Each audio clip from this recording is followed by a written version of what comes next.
Hello. Homeless advocate Eric Johnson Sheptuck coming at you.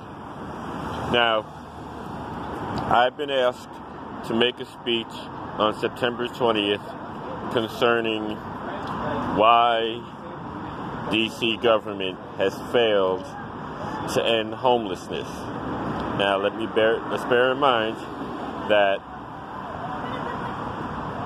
they developed a 10-year plan in 2004, and it is now 15 years later, and we still have thousands of homeless people here in Washington, D.C., right around 7,000. So that said, here's what I'm going to do. In lieu of the fact that I'll be given a limited time to make my speech at this event that I'll be attending, I'm going to see if I can explain the biggest problems with DC government and its ostensible efforts to end homelessness, and if I can do it in less time than it takes to smoke this cigarette. Okay, here we go.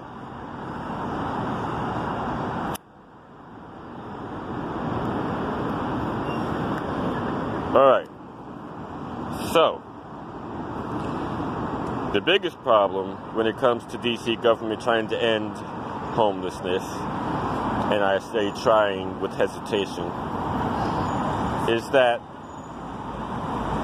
the people who are hired to work on homelessness, they spend more time trying to make their job necessary than they spend trying to do the necessary jobs. What I mean is that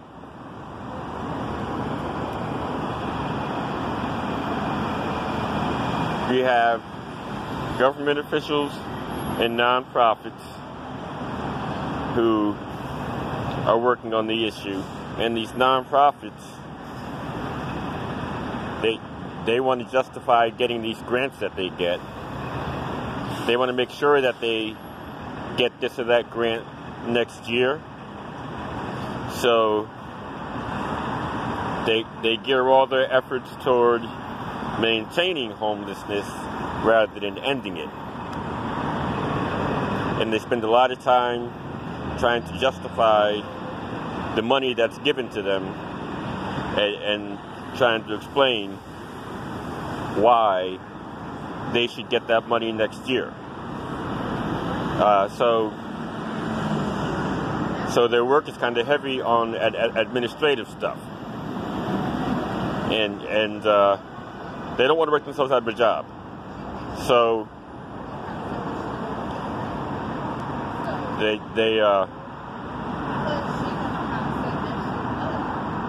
just spend a lot of time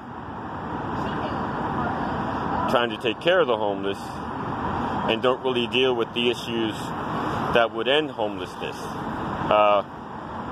I'm guessing that about half of the homeless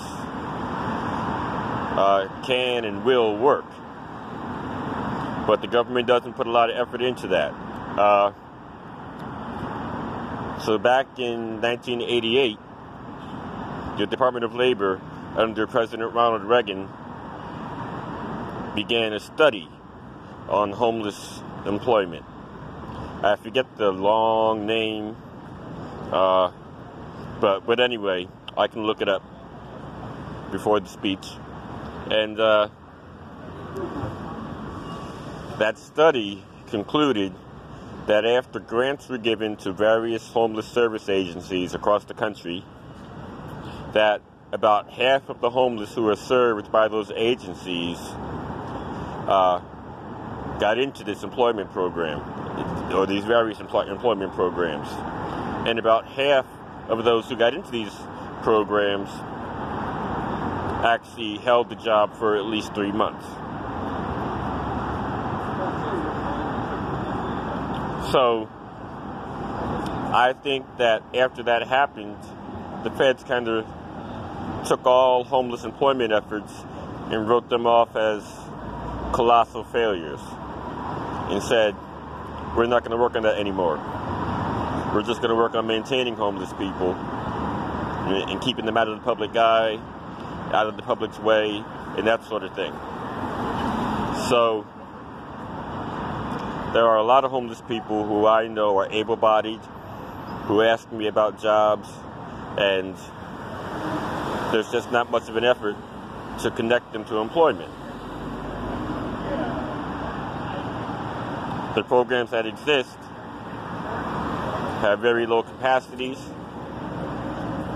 I remember speaking back in 2016 with then Director of Department of Employment Services in DC government, Deborah Carroll, and I remember seeing a presentation by one of her employees where they talked about having assisted 700 people in a year's time in a certain program, and they weren't all homeless people. And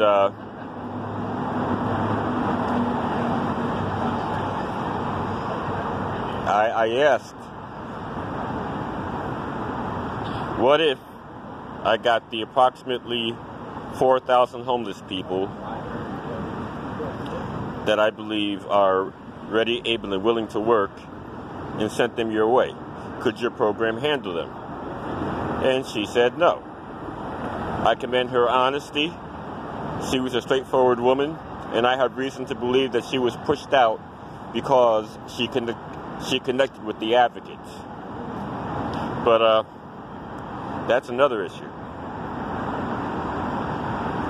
So we have these nonprofits that want to justify their existence and justify getting these grants that they get to work on homelessness, who don't want to work themselves out of a job. We have this employment project that was done by the Reagan's administration back in '88, and where the end story is that they decided not to work on homeless employment anymore. What more? So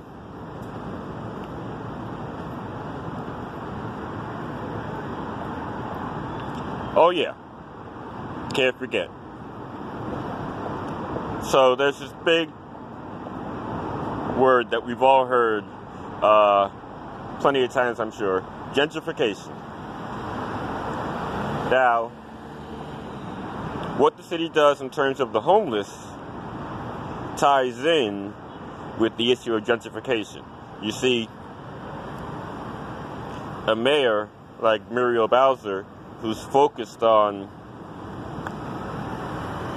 gentrifying anyone who makes less than $80,000 out of the city, she's not going to work hard at getting able-bodied homeless people who might only make $15 an hour, $30,000 a year, into those jobs and into housing.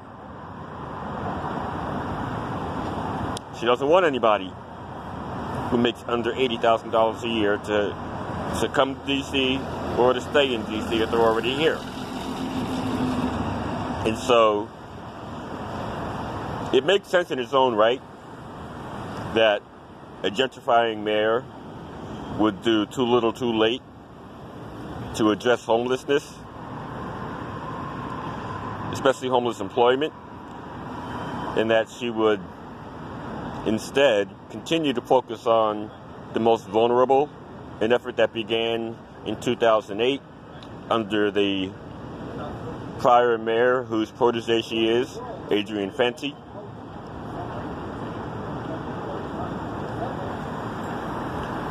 But my cigarette's running out, and that's all I was able to address in that amount of time. But before I take my last couple of puffs, I will say in conclusion that once again we have nonprofits and government officials who are trying to justify their existence justify the grants that they get or they give, and who spend more time trying to make their job necessary than they spend trying to do the necessary work. And we also have gentrification and the vision that a mayor has concerning homelessness and gentrification, and how she ties her efforts around homelessness in with her efforts around gentrification. And because she wants to gentrify low earners out of the city, she doesn't want to do very much around employment for those who won't make at least $80,000 when all is said and done. And I'll stop there and take my last puff.